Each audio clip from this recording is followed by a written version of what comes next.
इतनी दर्द मोहब्बत में जान अगर हम पाते, इतनी दर्द मोहब्बत में जान अगर हम पाते, तन्हा जीवन जी लेते, ना किसी से नेह लगाते। कहते हैं प्यार सहारा जीने का स्वर्ग प्यार में होता है। प्यार सहारा जीने का स्वर्ग प्यार में होता है।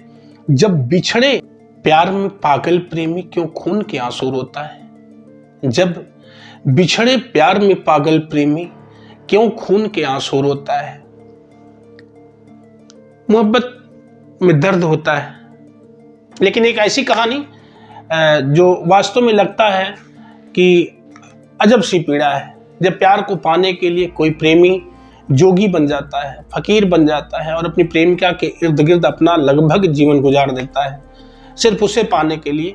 और आज के इस युग में हम तो किताबों में पढ़ा करते थे कि ऐसा होता था, हम कहानियों में सुना करते थे कि ऐसा हो गया, अपनी प्रेयसी को पाने के लिए कोई इस तरह से रूप पकड़ लिया। लेकिन आज की जो घटना है, आज की जो कहानी है, वो कहानी ठीक इसी तरह से है कि अपनी प्रेमिका, अपनी महबूबा को पाने के लिए एक पागल आशिक, दीवाना, सन्यासी बन जाता है, साधु महात्मा बन जाता है और अपनी प्रेयसी यानी अपनी प्रेमिका के घर के इर्द गिर्द रह करके मंदिर का महंत होता है, पुजारी हो जाता है। और अंत में परिणाम उसी प्रेमिका के द्वारा उस महात्मा का कत्ल हो जाता है। यानी जो उसकी महबूबा होती है, उसी के द्वारा उस महात्मा का कत्ल कर दिया जाता है जो उसका आशिक होता है। जी नमस्ते, प्रणाम, मैं संतोष। स्वागत है आप सभी देशवासियों का मेरे कवि संतोष चैनल पर। और आप लोग मुझे प्यार से सुनते हैं, ये मुझे बहुत अच्छा लगता है। आज की जो कहानी है, ये कहानी उत्तर प्रदेश में सीतापुर जनपद है, लखनऊ राजधानी से लगभग 100 किलोमीटर आगे जाने के बाद, और वही का एक थाना है रामकोट। ये रामकोट की कहानी है और ये सिंधौली रोड है। रामकोट थाने में एक जगह है सिंधौली रोड, वही की घटना है। होता क्या है, 24 मार्च 2024 को जब राहगीर सिंधौली रोड के आसपास से टहल रहे थे, सुबह का समय था, तो बहुत झाड़ियों से बहुत बदबू आ रही थी। रोड के किनारे के कुछ दूरी से बहुत गंध आ रही थी और वो गंध दूसरे तरह की लग रही थी, वो स्मेल दूसरे तरह की लग रही थी। लोग वहां जाते हैं, उस गंध के पीछे जाना शुरू करते हैं और देखते हैं कि झाड़ी में वहां मट्टी में दबी हुई बोरे में कोई ऐसी वस्तु रखी हुई है जिससे वो दुर्गंध उठ रही है।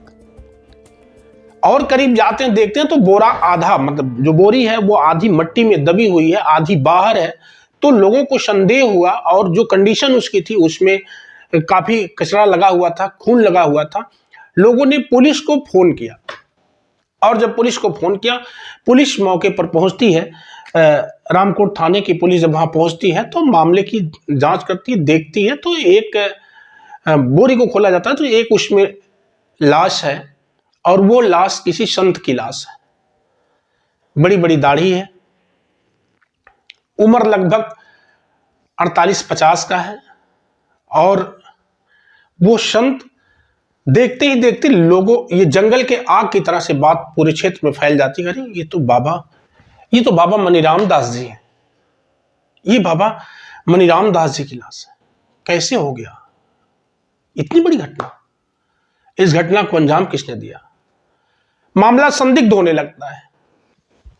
फिर क्या था, आप समझ सकते हैं कि मनीराम दास जी का घर हरदोई था। फिर पुलिस वाले उनके घर पर फोन करते हैं, उनके घर वालों को बताते हैं कि आपके घर के जो संत यहाँ रहते हैं, जो मनीराम दास जी रहते हैं, किसी ने इनका कत्ल कर दिया है। उनका भतीजा था जिससे उनकी बात हुई थी, भतीजे से उन्होंने कहा था कि होली के पहले मैं आऊंगा, 2-3 दिन पहले मैं आऊंगा। उसने कहा कि हाँ मेरी बात 2-3 दिन पहले, होली के 2-3 दिन पहले हुई थी और उन्होंने कहा था कि मैं होली में आऊंगा, जल्दी आऊंगा, लेकिन आए नहीं। घर वाले भी आते हैं, लाश का पोस्टमार्टम होता है, 3 टुकड़ों में लाश थी। लाश घर वालों को सुपुर्द कर दिया जाता है। फिर पुलिस के सामने एक बड़ा चैलेंज हो जाता है कि आखिर मनीराम जी के साथ ऐसा कैसे हुआ, बाबा का कत्ल किसने किया। अब यह जांच का विषय था। गंभीरता से स्टेप टू स्टेप इसकी जांच की शुरुआत होती है। तब पता चलता है कि उसी गांव की एक महिला है जिनके यहां बाबा आते जाते हैं, गंगा देवी के यहाँ। गंगा देवी एक विधवा महिला है। जहां मंदिर में बाबा रहते थे वहीं से 5-7 घर छोड़ करके गंगा देवी का घर था और गंगा देवी के यहां बाबा अक्सर आते जाते थे। गंगा देवी से सवाल जवाब शुरू हुआ। पुलिस ने गंगा देवी का मोबाइल सर्विलांस पर लगाया, मोबाइल से जांच करी तो बाबा से ज्यादा बात गंगा देवी की होती थी।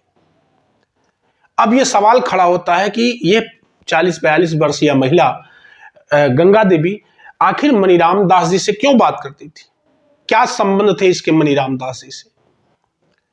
जब ये तेजी से पूछताछ के दौरान प्रभाव से, दबाव से जब पूछताछ शुरू होता है, उसको पुलिस वाले बताते हैं कि अगर तुम सरल भाषा में नहीं मेरे विचारों को समझोगी तो तुमसे पुलिसिया भाषा में भी हम लोग बात करेंगे। फिर ये बात तुम्हें बतानी पड़ जाएगी कि बाबा को तुम कब से जानती हो, कैसे जानती हो, इस बाबा से तुम्हारा रिश्ता क्या था। अब चूंकि मनीराम दास जी दुनिया में नहीं है, वो कहानी कोई नहीं जानता है, सिर्फ मनीराम दास जी जानते थे और गंगा जानती थी। गंगा ने जो पुलिस को बताया वो हैरान कर देने वाली बात थी। उसने बताया कि मनीराम दास जी हरदोई के रहने वाले हैं, जहां मेरा मैका है, और हम दोनों एक साथ पढ़े थे, दोनों में प्यार था। वो मुझे बहुत चाहते थे, मनीराम मुझे बहुत चाहते थे, लेकिन मेरे घर वाले इसे मंजूर नहीं किए और इनको जानकारी ना हो जाए इसलिए चोरी से मेरी शादी मंदिर के द्वारा बहुत दूर कर दी गई। यानी हरदोई से मेरी शादी सीतापुर की गई ताकि मनीराम को जानकारी ना मिले कि गंगा की शादी कहां हुई, गंगा कहां गई। जब शादी हो गई, गंगा अपने घर आ गई, तब मनीराम पागलों जैसी स्थिति में रहने लगा। मनीराम उसे ढूंढता था। किसी तरह से बहुत दिन के बाद गंगा ने किसी के नंबर से मनीराम को फोन किया और बताया कि मेरी शादी कहां हुई है, मैं कहां रहती हूं।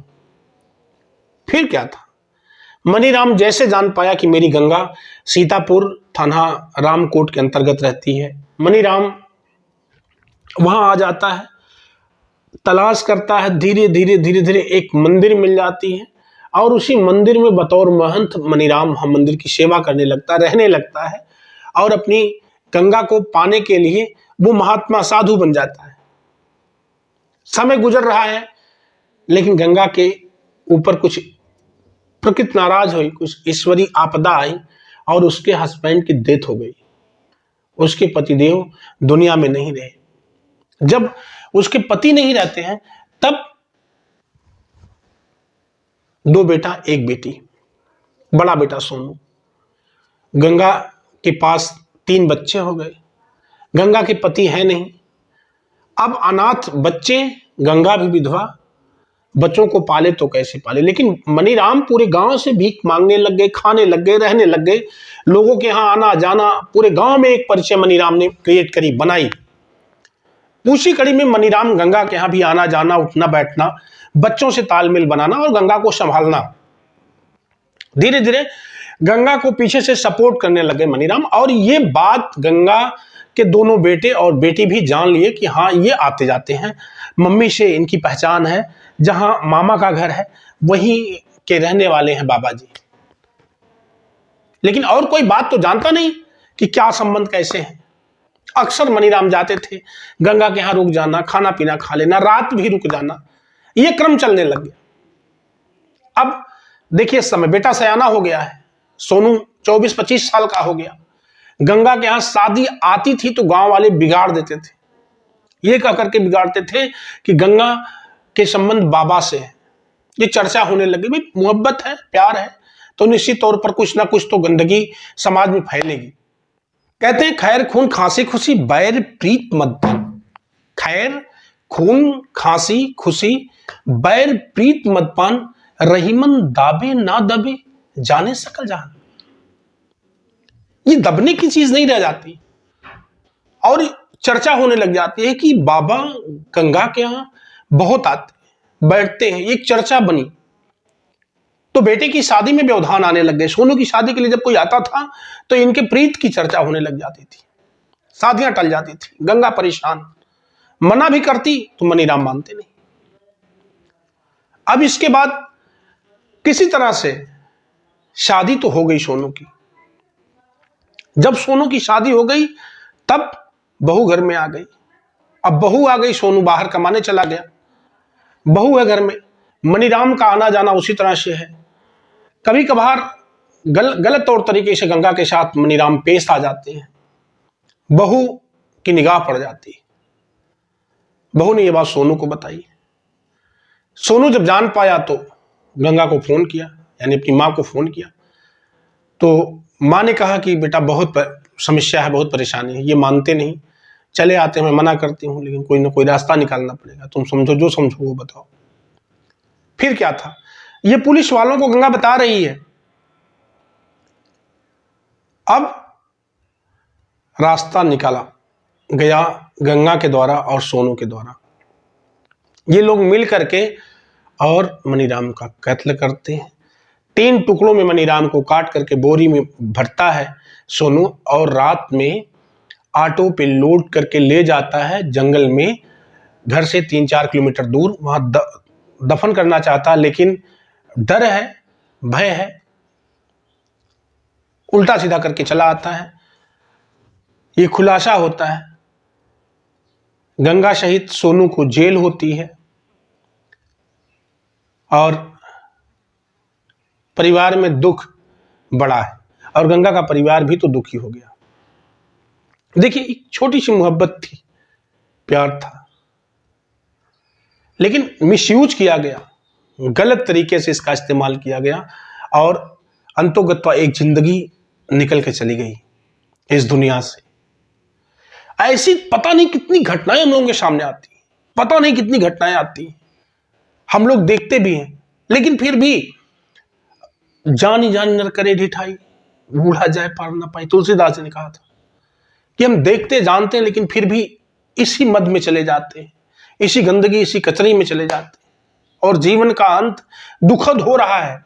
पता नहीं कितने प्रमाण, अब पता नहीं कितनी कहानियां यूट्यूब पर लोग डालते हैं, बता करके डालते हैं, लेकिन मैंने इसको इसलिए बताना उचित समझा कि कहीं ना कहीं से एक वास्तव में एक मोहब्बत के साक्षात दर्शन भी थे, लेकिन इतनी दर्दनाक जिंदगी का अंत भी है इसमें।